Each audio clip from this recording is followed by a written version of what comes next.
Tapi ada satu momen yang waktu itu ada sebuah mau ditawari iklan gitu.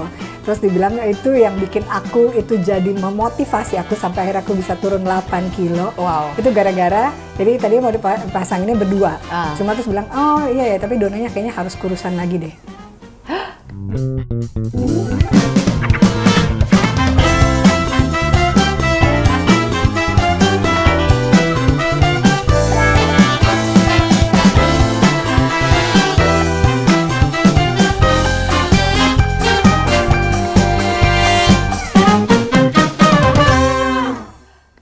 Di depan kamu ngomongnya? Enggak, ngomongnya ke manajemen. kayaknya Dona harus dikecilin lagi deh. Aduh, itu aku bilang, coba ya, tunggu kalau sampai aku kurus aku gak mau gue dibayar murah, gitu. Akhirnya ngomongnya gitu kan. Tapi itu akhirnya jadi memacu aku sampai akhirnya aku bisa turun 8 kilo dan ini berat badan teringan aku dalam 10 tahun terakhir. Aku bisa di bawah 60 kilo sampai akhirnya aku bisa 55. Dengan tinggi? 170. Mau tau nggak dia ngapain aja? Kamu ngapain aja? Jadi sampai akhirnya waktu itu aku sempat detox buah 7 hari, minum jus saja. Terus habis itu berhenti makan nasi 2 bulan. Terus ngurangin makan roti karena ternyata aku gluten intoleran. Jadi benar-benar ngurangin gluten, ngurangin gula. Terus ya akhirnya bener olahraga seminggu 3 kali, paling nggak treadmill dan segala macam. Dan sekarang udah lebih tinggal maintain, tinggal jaga. Cuma kan ngerinya itu, takutnya dulu aku pernah turun juga 8 kg dari 68 ke 60, terus naik lagi. Nah ini yang benar-benar aku ngerasa paling nyaman buat aku, walaupun kadang tetap aja nggak bisa nyenengin semua orang ya. Ada yang, Mbak Dona tetap lebih bagusan, agak cabian, begini. Kok jadi kayak kempot, apa ini itu salah aja?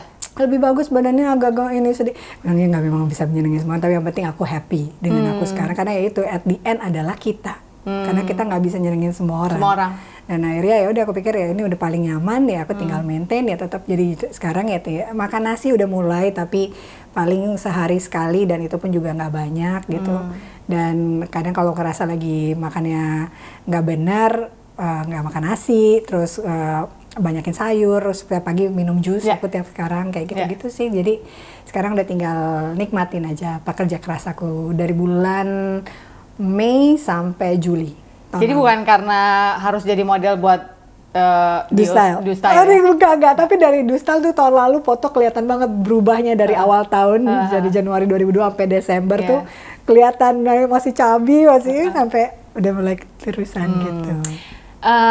Ambil yang cocok buat kamu aja ya. Nggak semuanya harus ditiru karena ada beberapa orang yang memang harus makan nasi, ada beberapa orang yang minum jus buah perutnya kembung, jadi macam-macam. Banyak juga kadang yang nanya sama aku, intinya memang adalah karena kalau aku bilang di diet itu customize. Kita harus memilih yang paling pas buat kita, karena kan kondisi tubuh orang itu pasti beda-beda gitu. Cuma intinya adalah segala sesuatu nggak boleh berlebihan gitu kan. Makan nasi nggak boleh berlebihan. Yang kalau yang udah pasti memang harus dikurangi gorengan, itu udah pasti memang harus gula itu apalagi gitu kan. Jadi tepung kayak gitu-gitu memang harus dikurangin gitu. Jadi nggak enak sih dengarnya, tapi emang iya. Ya boleh sekali-sekali karena kan aku bilang makan itu adalah salah satu cara menikmati hidup. Kalau nggak boleh makan enak ya sama aja kayak kita nggak bisa nikmatin hidup. Tapi intinya ya segala sesuatu jangan berlebihan gitu aja. Sama ya olahraganya bisa macam-macam. Yang penting gerak gitu kan. Paling nggak katanya kan kalau mau sehat minimal seminggu 2 kali ya kalau mau biar bonusnya langsing atau apapun itu ya intinya dilebihin gitu. Nggak perlu lama-lama, nggak perlu harus angkat berat, mana yang paling bisa jalan kaki kayak 30 menit sampai 1 jam sehari itu udah paling standar lah gitu. Oh saya nggak bisa push upnya ke tembok? Ke tembok. Itu juga udah? Tembok, ke meja, bisa, aku juga kan gitu, aku juga nggak bisa push up yang sampai ini banget, enggak. Benar. Gitu. Ada loh beberapa orang yang justru tantangan hidupnya malah sebenarnya nggak bisa menggemukkan badan dan itu juga problem. Dulu itu aku waktu zaman masih kuliah, aku kan kurus banget. Berat aku 48, kebayang nggak? Apa dibilangin dontul, dona modal tulang karena saking kurus banget. Itu sampai minum jamu buat gemuk dan segala macam. Kalau sekarang malah nyarinya buat kurus gitu. Tuh musim hidup emang orang kadang nggak pernah puas ya. Gitu. Sekarang soal nggak puas. Kenapa Dona yang kita tahu adalah presenter, pernah main film juga, brand ambassador hampir semua consumer goods yang ada di Indonesia Raya ini, dan bertahan loh, kontraknya tuh lama-lama loh betah Madonna. Aku mau nanya sama Tuhan tahu saya banyak pengeluarannya, Bu. Mau nanya rahasianya Madonna, tapi dia juga pindah bekerja di bidang asuransi. Nah, coba cerita dong soal asuransi. Ya, sejak tahun 2016 akhirnya aku masuk bisnis asuransi. Jadi sebenarnya aku termasuk orang yang percaya asuransi. Jadi dari awal aku mulai punya penghasilan, aku bikin asuransi buat aku, buat mama gitu ya. Karena ya di sini aku berpikir bahwa hidup itu penuh dengan resiko, termasuk bisa sakit, kita bisa meninggal kapan aja gitu kan, dan ketika kita sudah punya keluarga, kita juga mesti pikirin bukan hanya buat diri kita sendiri, tapi juga buat anggota keluarga kita yang akan kita tinggalkan gitu. Jadi ketika akhirnya dulu aku pertama di asuransi itu jadi nasabah dulu, terus sampai akhirnya, jadi awalnya motivasinya mungkin karena aku suka traveling. Nah kalau di bisnis asuransi itu ada rewards, kalau achieve target itu bisa dapat jalan-jalan. Gitu. Jadi awalnya motivasinya itu, sampai akhirnya teman-teman aku yang udah lama di sana bilang, nanti kalau kamu ketika nasabah kamu klaim, terus kamu ngerasa dia bilang terima kasih udah dibantuin klaimnya, dia bisa misalnya sakit keluar rumah sakit dengan biaya zero gitu misalnya, atau baru kamu rasa kamu bisa itu baru di luar dibandingkan komisi atau jalan-jalan, itu rasa terima kasih itu justru lebih memuaskan lah gitu. Jadi akhirnya, dan aku jadi banyak belajar, akhirnya belajar financial planner juga gitu kan, jadi financial planner.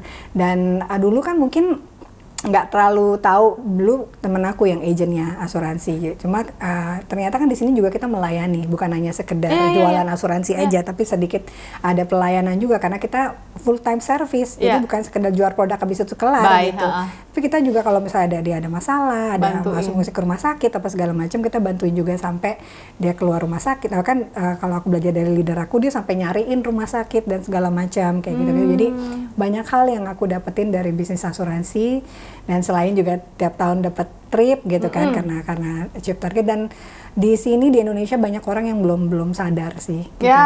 Kalau di luar negeri kan semua otomatis sudah pakai asuransi ya kan, sampai ke pet aja insured kok, anjing, gaji kucing aja semua udah pasti dipotong asuransi. Kalau di sini kan masih pilihan, boleh punya boleh enggak, tapi kebanyak orang yang akhirnya sakit harus harta bendanya hilang karena harus bayar biaya rumah sakit gitu, which is aku pikir sebenarnya nggak worth it. Sebenarnya kita bisa pikirin, bisa sisihin dulu, ya namanya resiko, kita nggak ada yang pengen sakit, tapi kan ya namanya resiko, kita nggak pernah tahu, pagi COVID kemarin biayanya bisa ratusan juta dan segala macam gitu kan.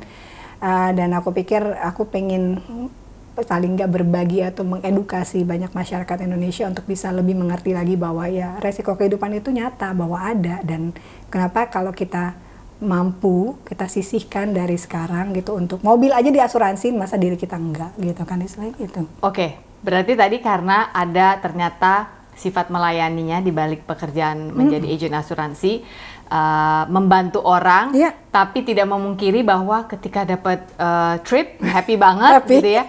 Nah, tapi satu lagi yang aku belum tanya, apakah dulu mengambil itu karena udah tahu anak-anak akan sekolah bola? Itu juga aku pengen kepo, karena sekolah bola di luar negeri tidak murah, dan apakah Donna udah mundur ke belakang mikir oke, ini harus ada channel pemasukan lain? Kalau enggak sih, kalau itu sih enggak, karena sejauh ini penghasilan yang aku dapatkan sama Darius itu masih bisa dibilang masih lebih besar gitu dibandingkan apa yang aku dapetin dari asuransi gitu ya. Karena mungkin aku nggak full time. Sebenarnya kan kalau penghasilan di asuransi sebenarnya unlimited kalau kita memang menjalani dengan 100% gitu ya. Dan kalau untuk anak-anak sendiri, kita juga, aku sadar banget bahwa kita dari mulai Leo dari kecil kita udah bikinin asuransi pendidikan dan segala macam untuk pendidikan mereka, walaupun dulu belum kepikiran bahwa mereka akan dalam waktu yang mungkin kuliah, mungkin nanti mungkin kuliah di luar negeri, tapi ini kan masih SMP, SMA udah keluar negeri dengan biaya yang lumayan besar gitu. Dan itu memang udah kita pikirin dari dulu dengan asuransi pendidikan dan segala macam kayak gitu-gitu. Cuma seneng kita kalau bisa punya multiple penghasilan gitu kan. Dan aku juga termasuk orang yang bukan orang yang bisa diem. Dan kayaknya kalau sekarang kalau kita bisa punya banyak penghasilan kayaknya lebih bagus. Jadi kita bisa bisa ya, termasuk bisa memikirkan masa depan anak-anak atau masa depan kita, karena mimpinya banyak, maunya banyak, BM nih, yang ini agak-agak BM, jadi mau nggak mau harus punya sumber banyak penghasilan channel, yang banyak supaya agar bisa dikelola dengan baik. Yes, betul. Gitu. Dan mempunyai keleluasan lebih ketika merencanakan dan juga memberi. Betul. Give back gitu ya. Iya, dan kalau pekerjaan itu kan juga pengennya kan bisa long lasting. Nah, pekerjaan kayak di entertainment kita nggak pernah tahu waktunya kapan, dan itu tergantung sama orang juga. Sementara kalau pekerjaan di asuransi kan nggak ada kata pensiunnya. Mau sampai umur berapapun kita masih bisa kerja. Ya selama kita memang mau bekerja. Bakal berencana akan tetap ada di dunia asuransi sampai usia? Sejauh ini ya, karena potensinya sangat besar. Kita bukan hanya sekedar menjual, tapi kita juga bisa merekrut. Kita bisa bangun tim juga, bantu orang lain juga untuk bisa punya penghasilan juga gitu. Jadi aku pikir pekerjaan ini ada sisi positif dan mulianya lah gitu. Kita bisa banyak bantu orang juga gitu. Oke. Bicara soal anak-anak sekolah keluar negeri, sekolah bola. Umur 14 tuh kemarin diberangkatin ya, Bu? Leo 14, Diego 13. Iya. Aku ngelepas anakku kuliah aja ke Jogja itu 2 bulan. Udah kuliah ya? Udah. Kuliah, dia ngambil fakultas hukum di Jogja, di UGM. Senang ya. Tapi aku nangisnya bucinnya 2 bulan. Padahal baru Jogja tuh, tinggal nggak nyampe sejam tuh kalau dari Bali. Tapi kan justru karena nggak yang jauh banget di luar negeri, justru sama bapaknya nggak boleh. Nggak usah, mau kemana? Nggak usah ke Jogja, baru juga berapa, nggak usah biar dia gitu. Biar dia mandiri gitu. Bucin loh, kayak misalnya gini, kok udah 3 hari ya nggak di WhatsApp gitu. Sama suami aja nggak pernah gitu. Tapi emang anak beda ya. Itu gimana rasanya waktu itu?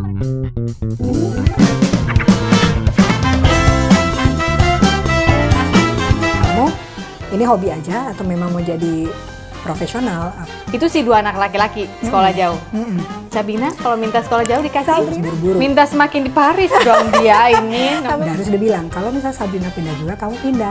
Kamu siap nggak meninggalkan semuanya untuk nemenin anak-anak? Nggak boleh terpisah-pisah suami istri begini.